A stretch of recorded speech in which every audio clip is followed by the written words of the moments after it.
இந்த வீடியோவில் நம்ம என்ன பார்க்க போறோம்னா துலாம் ராசிக்காரர்களுக்கு 2026 ஆங்கில புத்தாண்டு எத்தகைய ஒரு ஆண்டாக இருக்க போகிறது.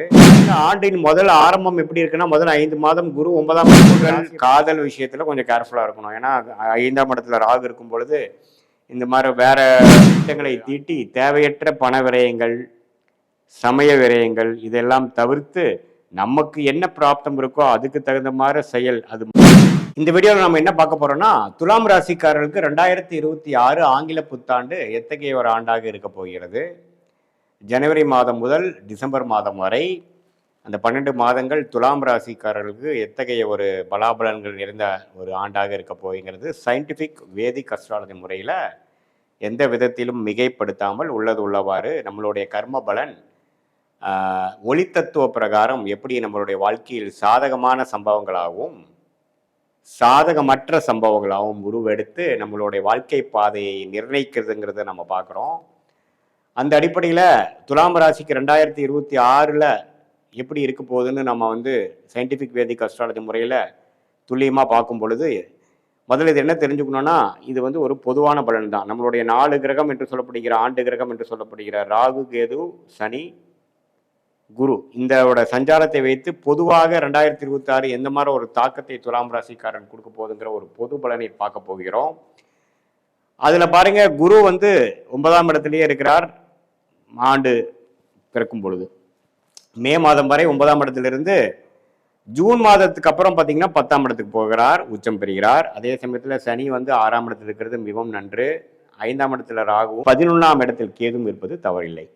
ஸோ இப்போ பாருங்க, ஆண்டின் முதல் ஆரம்பம் எப்படி இருக்குன்னா, முதல் 5 மாதம் குரு 9ஆம் இடத்துலேருந்து ராசியை பார்க்கறது ஓரளவுக்கு எல்லா விஷயங்களும் சமாளிக்கக்கூடிய அமைப்பு இருக்கு, தைரியம் இருக்கு. ஒரு 2 விஷயம் தவறா போனாலும் அடுத்த விஷயம் கை கொடுக்குற மாதிரி ஒரு அமைப்புகள் கொடுக்குது. பாக்கியங்கள் குறைவதில்லை. தந்தையார் வழியாக விஷயங்கள் நமக்கு என்ன ஒரு ஒரு கையில் வித்தை இருந்து நம்ம எப்படி சம்பாதனையில் வாழ்ந்துட்டு இருக்கோமோ, இந்த உலகத்தில் எப்படி நம்ம சர்வைவ் ஆகிருக்கிறோமோ அதில் எந்த ஒரு வாழ்வாதாரமும் பிரச்சனையும் வரப்போறதில்லை.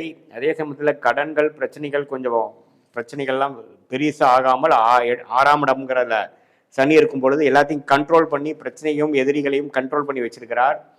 குழந்தைகள் விஷயத்துக்கு அதிகம் மெனக்கடக்கூடிய அமைப்புகள் உண்டு. ராகு 5ஆம் இடத்தில் இருக்கிறார். குரு பார்வை இருக்கிறதுனால கொஞ்சம் நல்ல விஷயத்துக்காக, படிப்பு விஷயத்துக்காக, மற்ற விஷயத்துக்காக நம்ம மெனக்கெடுதல் உண்டு.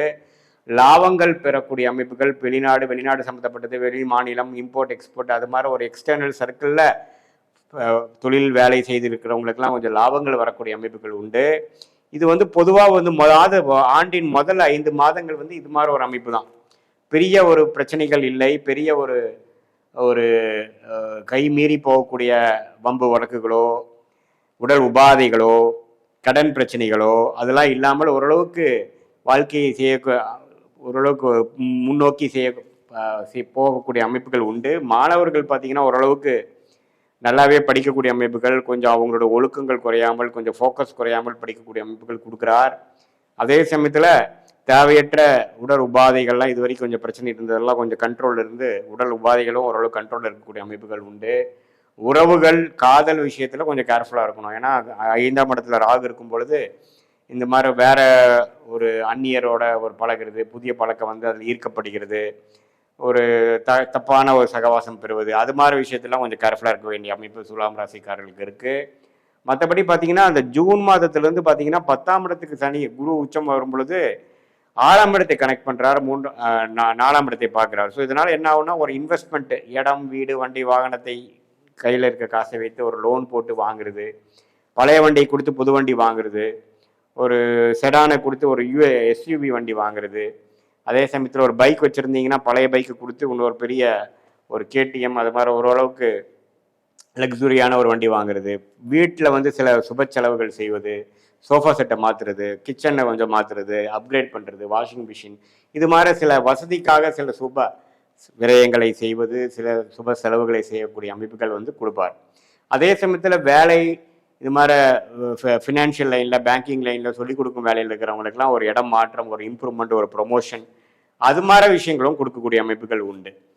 ஸோ அதே சமயத்தில் உடல் உபாதைகள் புதுசாக நம்மளோட லைஃப் ஸ்டைல் கொஞ்சம் செடென்ட்ரியாக வாழ்ந்துட்டு இருக்கிறவங்க, அதிகமாக உடல் உழைப்பு இல்லாதவங்களுக்குலாம் கொஞ்சம் டயபெட்டிஸு, தேவையற்ற உடல் அஜீரண கோளாறுகள், அது மாதிரி சில விஷயங்கள்லாம் கொடுக்கக்கூடிய அமைப்புகள் உண்டு. ஸோ 2வது ஆஃப் பார்த்தீங்கன்னா சில பெனிஃபிட்ஸ் வர மாதிரி இருந்தாலும் உடல் உபாதைகள் கடன்படுதல்ங்கிற மாதிரி சில விஷயங்கள் நடக்கக்கூடிய அமைப்புகள் இருக்குது. ஸோ ஆனால் பணப்புழக்காட்டம் அதிகமாகும். அதே சமயத்தில் விரயங்கள் தேவையற்ற செலவுகள் செய்கிறீங்களாங்கிறது கொஞ்சம் பார்த்துக்கணும். மற்றபடி பார்த்தீங்கன்னா ஓரளவுக்கு துலாம் ராசிக்காரர்களுக்கு இந்த ஆண்டு முழுவதுமே ஓரளவுக்கு நல்ல அமைப்பு தான். முதல்ல 5 மாதங்கள் கொஞ்சம் பரவாயில்ல, 2வது 5 மாதங்கள் வந்து ஃபினான்ஷியல் விஷயத்துக்கு பரவாயில்ல. பட் இருந்தாலும் உங்களுக்கு எல்லை மீறி போகக்கூடிய செலவுகள், குடுக்கல் வாங்கல பிரச்சனை, உடல் உபாதைகள், வம்பு வழக்குகள் இதெல்லாம் கொஞ்சம் கேர்ஃபுல்லாக நீங்கள் டீல் பண்ணக்கூடிய அமைப்புகள் தேவைப்படுகிறது. மற்றபடி பார்த்தீங்கன்னா ஓரளவுக்கு ஓவராலாக பார்க்கும் பொழுது 6ஆம் இடத்தில் இருக்கக்கூடிய சனி நல்ல அமைப்பு. ஃபினான்ஷியல் விஷயங்கள், எதிரிகள் எல்லாத்தையுமே ஓரளவுக்கு உங்களுக்கு சாதகமாக கொடுக்கக்கூடிய அமைப்புகள் இருக்குது. பெரிய அத்துமீறி போய் உங்கள் வாழ்வாதாரம் கெடுக்கிற அளவுக்கு இருக்கக்கூடிய அமைப்புகள் கொடுக்காது. இது வந்து ஒரு பொதுவான ஒரு பலனை தவிர உங்களுடைய ஜென்ம ஜாதகத்தில் நீங்கள் பிறந்த தேதி, பிறந்த நேரம், பிறந்த ஊரை வைத்து நீங்கள் எது மாதிரி ஜாதகத்தில் பிறந்தீங்க, உங்களோட லக்னம் என்ன, நீங்கள் என்ன தசாபுக்திகள் போய்கொண்டிருக்கிறது, அது மாதிரி விஷயங்களாம் நம்ம பார்க்கும் பொழுது உங்களுக்கு ஒரு அருமையான ராஜயோக தசை போகுதா, என்ன புக்தி போகுது, இந்த தசநாதரும் புக்திநாதரும் இப்போ நம்ம பேசின கோச்சாரத்தில் எது மாதிரி அமைப்பில் இருக்கிறார், அது மாதிரி விஷயங்கள்லாம் பார்த்து இப்போ நல்ல தசாபுக்திகள் போகும்பொழுது நான் சொன்ன சாதகமான பலன்கள் இன்னும் கொஞ்சம் அதிகமாகவும், ஒரு மாதிரி சுமாரான தசாபுக்திகள் போகும்பொழுது இந்த மாதிரி சாதகமற்ற பலன்கள் கொஞ்சம் சுமாராகவும் கொஞ்சம் அதிகமாகவும் இருக்கிற மாதிரி அமைப்புகள் இருக்குது. ஸோ அதெல்லாம் பார்த்து இந்த சயின்டிஃபிக் வேதிக் அஸ்ட்ராலஜி மூலம் உங்களுடைய ஜென்ம ஜாதகத்தையும் இந்த கோச்சார அமைப்பையும் ஒருங்கிணைத்து பார்க்கும் பொழுது ஒன்றுமே அடுத்து வரக்கூடிய 3 மாதங்கள், 6 மாதங்கள், ஒரு ஆண்டு வரைக்கும் எது மாதிரி ஒரு தாக்கத்தை கொடுக்கும், உங்களுடைய ஷார்ட் டேர்ம் என்ன, லாங் டேர்ம் என்ன, உங்கள் பிராப்தம் என்ன, எந்த மாதிரி விஷயங்கள் உங்களுக்கு காத்து கிடைக்கிறது, எது மாதிரி விஷயங்கள் தான் உங்களுக்கு அது செயல்படக்கூடிய அமைப்புகள் இருக்குது, வெளிநாடு வாய்ப்புகள் உண்டா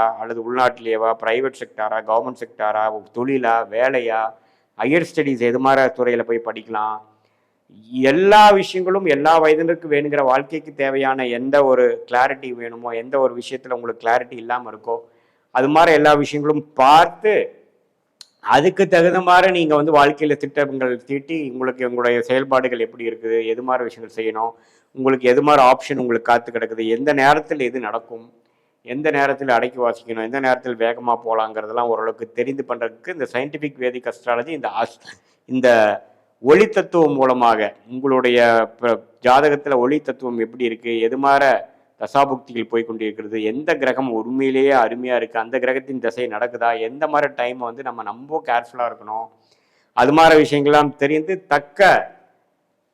அதுக்கு தகுந்த மாதிரி திட்டங்களை தீட்டி தேவையற்ற பண விரயங்கள், சமய விரயங்கள் இதெல்லாம் தவிர்த்து நமக்கு என்ன பிராப்தம் இருக்கோ அதுக்கு தகுந்த மாதிரி செயல், அது மாணவர்களாக இருந்தால் அவங்களோட படிக்கக்கூடிய எதிர்காலத்துக்கு வேணுங்கிற ஹையர் ஸ்டடீஸோட செலெக்ஷனாக இருந்தாலும் சரி, கல்யாணம் நமக்கு லேட் மேரேஜா ஏர்லி மேரேஜா எது மாதிரி டைமில் வந்து அது மாதிரி நல்ல டைம் நமக்கு வருது, நம்மளுடைய வேலை தொழில் வந்து எப்போ நம்ம மாறலாம், எது வரைக்கும் நம்ம ஒரே இடத்துல இருக்கணும், எந்த இடத்துல மாறுதல் நல்லது, தொழில் ரீதியான எப்போ நம்ம எக்ஸ்பேண்ட் பண்ணலாம், எப்போ நம்ம அடக்கி வாசிக்கணும், எல்லா விஷயங்களும் நம்ம இந்திய வேத ஜோதிட அடிப்படையான சயின்டிஃபிக் வேதிக் அஸ்ட்ராலஜி முறையில் பார்த்து துல்லியமான பலன் எடுத்து நம்ம வாழ்க்கையில் எளிதில் வெற்றி பெற முடியும் என்று சொல்ல விரும்புகிறேன். மீண்டும் மற்றொரு காணொளியில் சந்திப்போம்.